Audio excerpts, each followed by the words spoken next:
مساء الفل، إزيكم حبايبي؟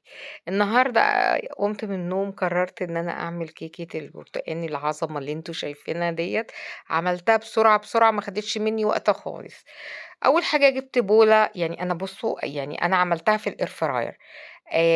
البوتاجاز عندي يعني كان فيه مشكلة، فقُلت بقى أعملها في الair fryer على السريع كده وما قدرتش إن أنا أصوّر الفيديو كامل لإني أنا تعبانة، وقُلت يعني عايزة يعني أفطر فطار على السريع كده وما كنتش يعني ما كانش ليّا دماغ إن أنا أصوّر.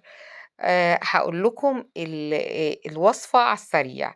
أول حاجة جِبت بولة وجِبت بيضة كسّرتها ونزلت برشة فانيليا وربع كوباية سُكّر و قلّبت كويس، وبعد كده نزلت بكوباية لبن وقعدت بالمضرب البيض سلك قعدت أقلّب، وبعد كده جِبت معلقتين زيت على معلقة زبدة سيّحتهم على بعض ونزلت بيهم، وقعدت برضه أقلّب بمضرب السلك، وبعد كده جِبت بشرة برتقان وقعدت أقلّب، وبعد كده نزلت بكوباية دقيق، وفضلت أقلّب كويس أوي، وبعد كده جِبت طبعًا أنا نزلت بكوباية الدقيق معاها معلقة baking powder عشان ما ننسوش الbaking powder.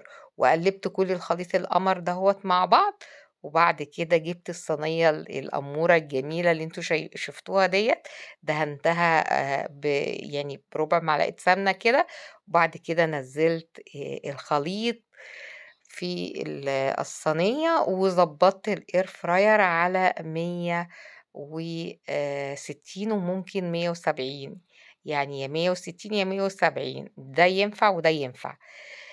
بس عشان الكيكة تاخد راحتها على 160 تبقى قشطة أوي. بعد كده سِبتها لمّا يعني ضبّطت الدقايق على 12 دقيقة، وسِبتها بقى لغاية ما استوت وبقت عظمة زي ما أنتم شايفين كده حاجة فُلّة، فُلّة، فُل. طبعًا فطرت بيها أنا والأولاد وكلّهم اتبسطوا بيها جدًا، وعملت جنبي منها كوباية شاي بالنعناع، حاجة كده فُلّة. وفطرنا وكلنا استمتعنا بالفطار النهارده، و باتمنى الفيديو يكون عجبكم، وأنا آسفة إن أنا ما صوّرتش بقية الفيديو عشان كنت تعبانة. بس باتمنى يعني تجرّبوا الوصفة، وأكيد كلنا بنعرف نعمل كيكة. سلام عليكم.